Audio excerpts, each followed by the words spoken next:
Corona ಎನ್ನುವ ಶಬ್ದ ಕೇಳ್ತಿದ್ದಂತೆ ಒಮ್ಮೆಲೆ ಬೆಚ್ಚಿ ಬೀಳ್ತೀವಿ. ಯಾಕಂದ್ರೆ ಆ ಸಾಂಕ್ರಾಮಿಕ ದಿನಗಳ ಸಾವು ನೋವು ಇನ್ನೂ ಕಣ್ಣು ಮುಂದೆ ಇದೆ.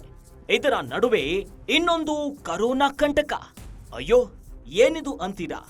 ಹೌದು, ಪ್ರಾಣಿಗಳಿಂದ ಮಾನವರಿಗೆ ಹರಡಬಹುದಾದ ಹೊಸ ಬಾವಲಿ ಕೊರೋನಾ ವೈರಸ್ ಅನ್ನ ಚೀನಾ ಸಂಶೋಧಕರ ತಂಡವೊಂದು ಪತ್ತೆ ಮಾಡಿದೆ.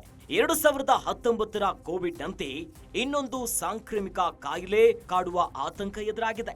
ಹೊಸ ವೈರಸ್ಗೆ HKU5CoV2 ಅಂತ ಹೆಸರನ್ನ ಇಡಲಾಗಿದೆ. ಇದು ಕೋವಿಡ್-19ಗೆ ಕಾರಣವಾದ SARS-CoV-2ರಂತೆ ಮಾನವ ಗ್ರಾಹಕಗಳನ್ನ ಅಂದ್ರೆ ರೆಸೆಪ್ಟರ್ ಅನ್ನ ಬಳಸುತ್ತದೆ ಅಂತ ಅಧ್ಯಯನದ ಒಂದರಲ್ಲಿ ತಿಳಿದು ಬರ್ತಿದೆ. ಇದನ್ನ ಸೌತ್ ಚೈನಾ ಮಾರ್ನಿಂಗ್ ಪೋಸ್ಟ್ ವರದಿ ಮಾಡಿದೆ.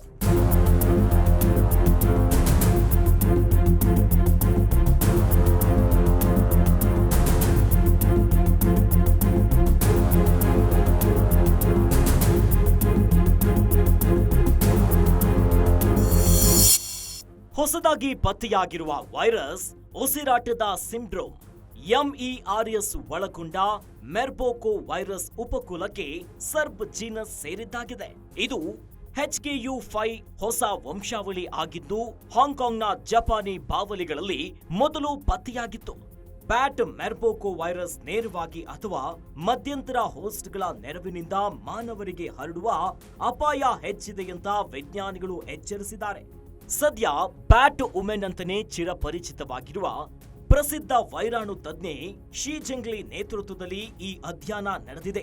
ಬಾವಲಿಗಳ ಕೊರೋನಾ ವೈರಸ್ ಬಗ್ಗೆ ವ್ಯಾಪಕವಾಗಿ ಅಧ್ಯಯನ ನಡೆಸೋದ್ರಿಂದ ಅವರಿಗೆ ಬಾವಲಿ ಸ್ತ್ರೀ ಅನ್ನೋ ಅಭಿಧಾನ ಕೂಡ ಬಂದಿದೆ. ಗುವಾಂಗ್ಜೂ ಪ್ರಯೋಗಾಲಯ, ಗುವಾಂಗ್ಜೂ ವಿಜ್ಞಾನಗಳ ಅಕಾಡೆಮಿ, ವುಹಾನ್ ವಿಶ್ವವಿದ್ಯಾಲಯ ಮತ್ತು ವುಹಾನ್ ವೈರಾಣುಶಾಸ್ತ್ರ ಸಂಸ್ಥೆ ವಿಜ್ಞಾನಿಗಳು ಸಂಶೋಧನೆಯಲ್ಲಿ ಭಾಗಿಯಾಗಿದ್ರು. ಅವರ ಅಧ್ಯಯನ ವರದಿಯು ತಜ್ಞರು ಪರಿಶೀಲಿಸುವ ಸೆಲ್ ಪತ್ರಿಕೆಯಲ್ಲಿ ಪ್ರಕಟವಾಗಿದೆ. ಸದ್ಯ ಮತ್ತೊಂದು ಕೊರೋನಾ ಕಂಟಕ ಮುಂದಾಗುತ್ತಾ ಅನ್ನೋ ಪ್ರಶ್ನೆ ಮೂಡ್ತಿದೆ. ಸದ್ಯ ಈ ವೈರಸ್ ಕೋವಿಡ್-19ಗೆ ಕಾರಣವಾಗುವ ವೈರಸ್ನಂತೆಯೇ ಜೀವಕೋಶಗಳನ್ನ ಪ್ರವೇಶಿಸುತ್ತದೆ. ಹೊಸ ಬ್ಯಾಟ್ ವೈರಸ್ ಕೂಡ ಮುಂದೊಂದು ದಿನ ಮನುಷ್ಯರಿಗೂ ಹರಡುವ ಸಾಧ್ಯತೆ ಹೆಚ್ಚಿಸಿದೆ ಅಂತ ಚೀನಾದ ಸಂಶೋಧಕರು ಕಂಡುಹಿಡಿದಿದ್ದಾರೆ.